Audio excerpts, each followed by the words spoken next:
We see in Luke chapter 6:12 that Jesus' authority was rooted in prayer.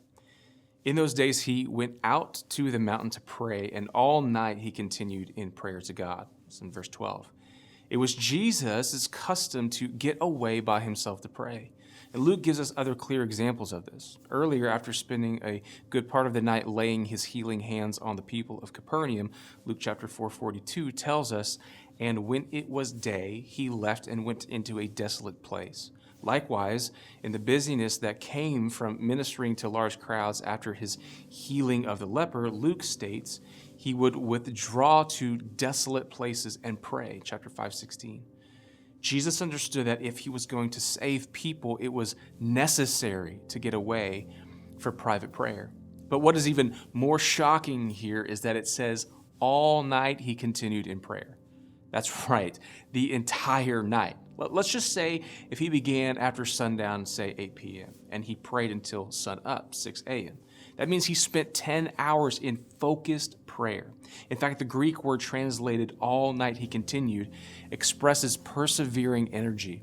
As Jesus prayed on the mountainside, the moon ran its course, the night temperatures changed with the hours, and the morning dew began to dampen his robe.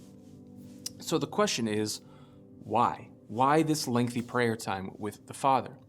Well, it's because he had huge decisions to make regarding who should make up the 12. Jesus was a human being, just like us, except that he was without sin. And though he was God, he placed the exercise of his attributes, his omniscience, for example, at the discretion of the Father. And with this, he did not possess all knowledge, and his unaided knowledge was not sufficient to know who to choose. Moreover, Jesus had numerous disciples, so it's possible that during some of those 10 hours, he presented them individually to the Father. So the nod would be given to those who were to become the 12. 3 years later, at the end of his life, Jesus would lift the 12 to God in prayer, saying, "I have manifested your name to the people whom you gave me out of the world. Yours they were, and you gave them to me, and they have kept your word." John 17, verse 6. See, prayer was everything to Jesus. Through dependent prayer, Jesus lived a life of flawless perfection, so that he could say, "I do nothing on my own authority, but speak just as the Father taught me. And he who sent me is with me. He has not left me alone, for I always do the things that are pleasing to him." John chapter 8, 28 and verse 9. Though Jesus was the eternal Son, though he created everything, though he is the Alpha and the Omega, though everything is moving toward and will culminate in him, he could not live his human life apart from dependent prayer.